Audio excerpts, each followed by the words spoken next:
नमस्ते। आज आप सभी मेरे यानी प्रतिज्ञा के साथ सुन रहे हैं इश्क मुबारक कहानी का 13वां भाग।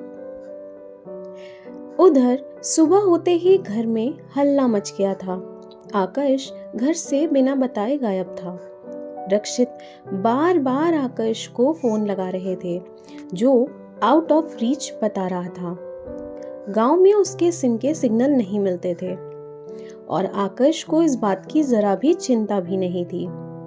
वास्तव में वो जब से गांव पहुंचा था उसने एक बार भी फोन चेक नहीं किया था। नौकर सिर्फ इतना बता पा रहे थे कि छोटे साहब सुबह सुबह मुंह अंधेरे गाड़ी लेकर कहीं चले गए हैं। शोभा का ब्लड प्रेशर हाई होने लगा। सब आपकी गलती है, बहुत जल्दी थी उसे तलाक के कागज सौंपने की। देखिए ना कहाँ चला गया मेरा बच्चा। शोभा रोए जा रही थी। अर्नब अपने कमरे में पैर फैलाए सोया पड़ा था। रक्षित दौड़ते हुए उसे जगाने गए ताकि आकाश को ढूंढा जा सके। अर्नब उठो, उठो मैंने कहा। अर्नब उठो बेटा, आकाश कहीं चला गया है।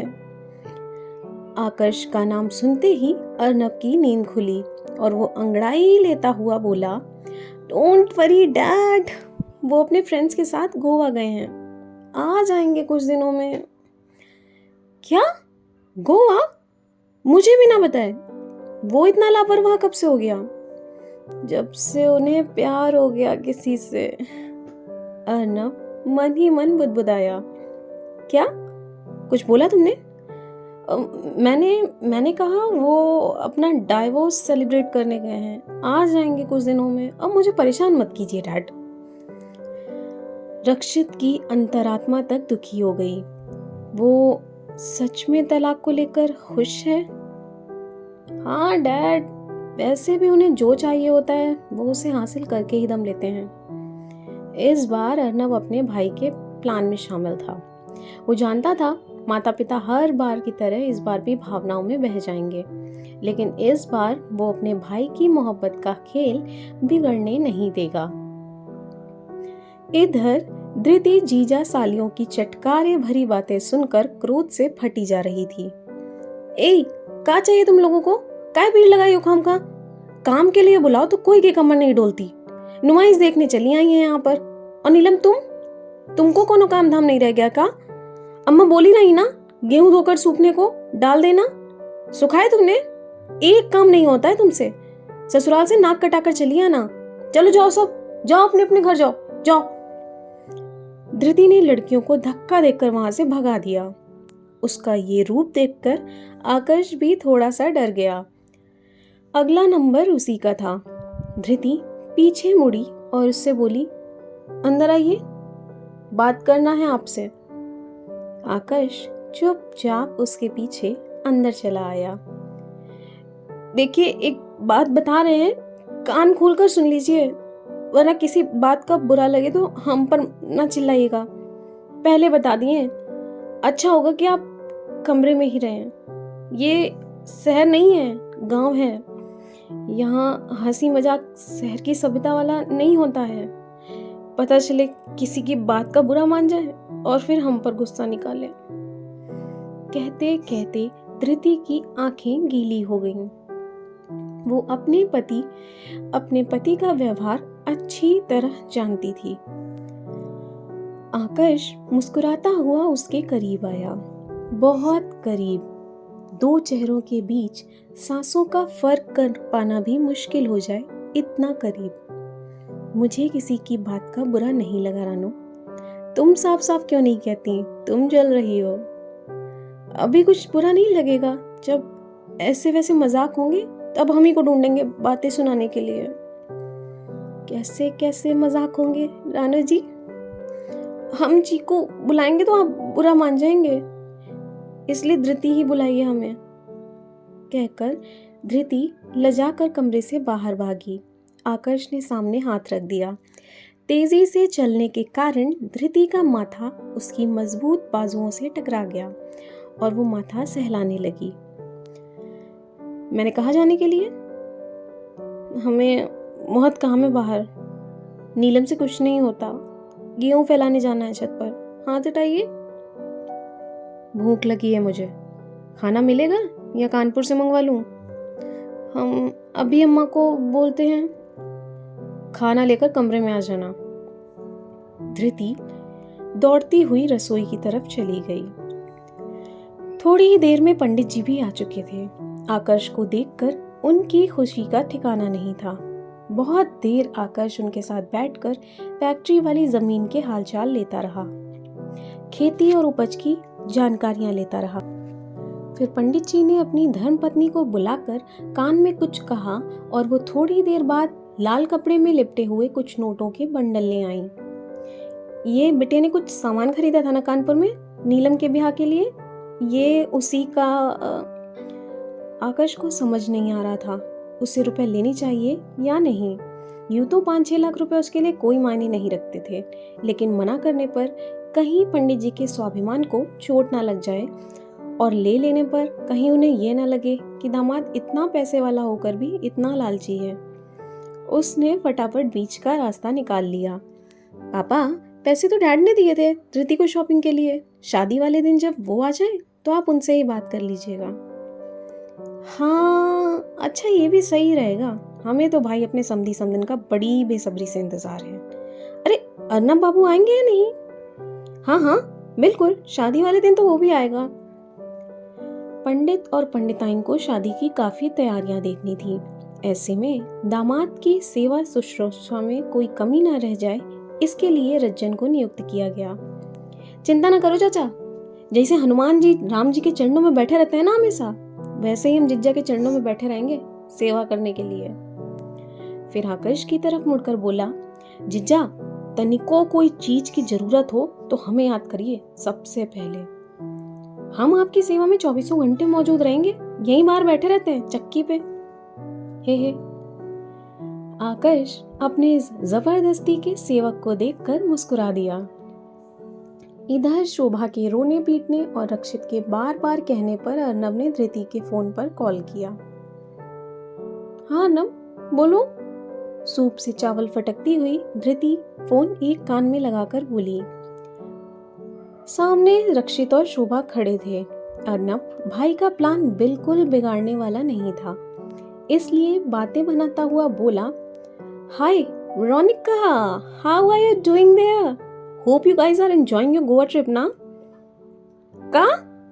का गबड़ सबड़ बोले जा रहे हो? हमारी तो कुछ भी पल्ले नहीं पड़ रहा।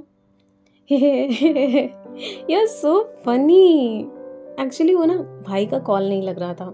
क्या तुम उससे बात करा सकती हो वेरोनिका?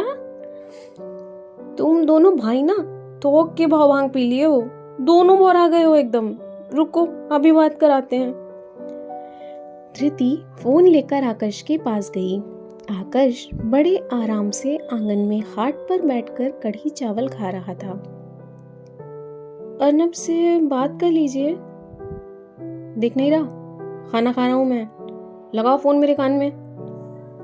चम्मच से तो खा रहे हैं, दूसरे हाथ से पकड़ लीजिए ना। पहले तो आकर्ष ने गुस्से से उसकी तरफ देखा, फिर उसे तुरंत अर्नब की बात याद आ गई। भाई प्यार, सिर्फ प्यार। याद आते ही उसने मुस्कुराते हुए अपना हाथ कढ़ी चावल में घुसेड़ दिया और उंगलियां चाटने लगा। लाओ अब लगाओ कान में। धृति ने हाथ बढ़ाकर फोन उसके कान में लगा दिया। आकर्ष ने उसका फोन वाला हाथ कस कर अपनी गर्दन और कंधे के बीच दबा लिया। हाँ अर्नब बोलो। भाई अपना सिम तो चेंज कर लो कम से कम, मॉम डैड परेशान हो रहे हैं यार। ओह हाँ सॉरी, मैं तो भूल गया था। वैसे मॉम डैड को शक तो नहीं हुआ ना? नो वे भाई, आप बस एंजॉय करिए गोवा में। और हाँ मेरी एडवाइस याद है ना, नो गुस्सा, ओनली प्यार। मेरा मेरा मतलब पीस। फाइन। कॉल कट गया। आकर्ष धृति का हाथ और फोन दोनों कंधों में दबाए हुए था। बात हो गई हो तो हाथ छोड़ दीजिए, हमें चावल फटकने हैं। घर में अगल बगल से निकल रहे सभी लोग धृति और आकर्ष को देखकर मुंह दबाकर हंसते हुए निकल जाते थे। आकर्ष ने मुस्कुराते हुए अपनी गर्दन सीधी कर ली। धृति को उसकी हरकतें गुदगुदा रही थीं, लेकिन वो उसे प्यार समझने की भूल नहीं करना चाहती थी। वो अच्छी तरह जानती थी कि उसके पति के दिल में उसके लिए कोई जगह नहीं थी। सुनो, मुझे एक एक्सटेंशन, एक वाइट बेडशीट ला दो, और हाँ, एक ट्यूबलाइट किसी बाजार से मंगवा कर लगवा दो कमरे में। ट्यूबलाइट और बेडशीट छोड़कर धृति को कुछ भी पल्ले नहीं पड़ा। ट्यूबलाइट का क्या कीजिएगा, रोशनी है तो अच्छी खासी। आकाश जबरदस्ती की हंसी हंसते हुए अपने सारे दांत दिखाते हुए बोला, सही तो कह रही हो, जिसकी तुम्हारे जैसी बीवी हो उसे ट्यूबलाइट की क्या जरूरत। फिलहाल तुम्हें मैं दीवार पर टांग नहीं सकता। ट्यूबलाइट यहाँ नहीं मिलेगा, शहर जाना पड़ेगा। अरे बल्ब तो मिलेगा, 2-3 LED बल्ब भी मंगवा दो। इतने सारे बल्ब और चादर काहे चाहिए आपको? साली की शादी है ना, कमरे में चादर बिछाकर बल्ब जलाकर नागिन डांस करूंगा। अरे मूर्खों की आइंस्टाइन, ऑफिस की कॉन्फ्रेंस कॉल अटेंड करनी है यार। पीछे की दीवार पर व्हाइट बैकग्राउंड सेट करना है और ज्यादा लाइट की जरूरत है। धृति को कुछ खास समझ ना आया। हम रज्जन को भेजे दे रहे हैं, उसे समझा देना, वो ला देगा। खैर, थोड़ी ही देर में रज्जन सारा सामान लेकर प्रकट हो गए। आकाश अपने ऑफिस की कॉन्फ्रेंस में बिजी हो गया। उसने किसी को भी डिस्टर्ब करने से मना किया था, सो धृति किसी को भी कमरे के आसपास भटकने नहीं दे रही थी। थोड़ी ही देर में थोड़ा सा दरवाजा खोलकर वो झांकी। आकाश की नजरें लैपटॉप पर टिकी थीं। उसने दूर से आकाश को कप दिखाया। आकाश चाय नहीं पीता था। उसने मना कर दिया। धृति बिना आवाज किए मुंह चलाकर उसे बता रही थी, कॉफी है, ले आऊं? आकाश ने हाथ से कप रखने का इशारा किया। वो धीरे से कमरे में घुसकर बिस्तर के किनारे कप रखकर भाग आई। आकाश ने कॉफी का कप मुंह से लगाया। ऐसा लगा जैसे नसों में खून की जगह कॉफी उतर रही हो। वाह, ऐसी कॉफी तो उसने अपने घर में भी कभी नहीं पी। उसकी फेवरेट फिल्टर कॉफी। लेकिन यहाँ गांव में कॉफी मशीन? हो सकता है शादी ब्याह है इसलिए आई हो। आकाश को गांव आने के बाद सब कुछ अच्छा लग रहा था।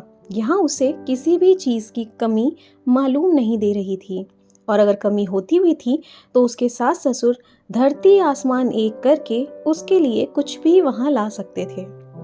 पैसों से तो वो वैसे भी धृति का परिवार कोई कमजोर नहीं था। रात हुई। खाना पानी चूल्हे चौके से मुक्त हुई औरतों के मनोरंजन का समय था। आंगन में ढोलक की थाप पर गाना बजाना चल रहा था। आकाश छत पर बैठा हुआ था।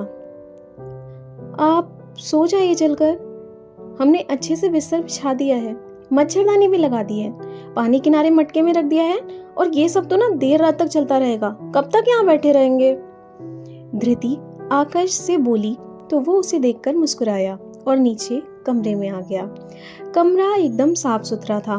दो छोटे छोटे तख्तों को जोड़कर छोटा सा बेड बना दिया गया था, जो आकाश के बेडरूम वाले बेड्स का आधा भी नहीं था।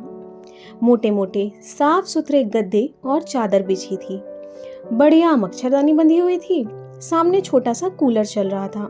मने छोटे रहन सहन वाला आदमी हो तो कमरे में सुख सुविधा की हर चीज मौजूद थी। आकाश थोड़ी देर कमरा देखता रहा।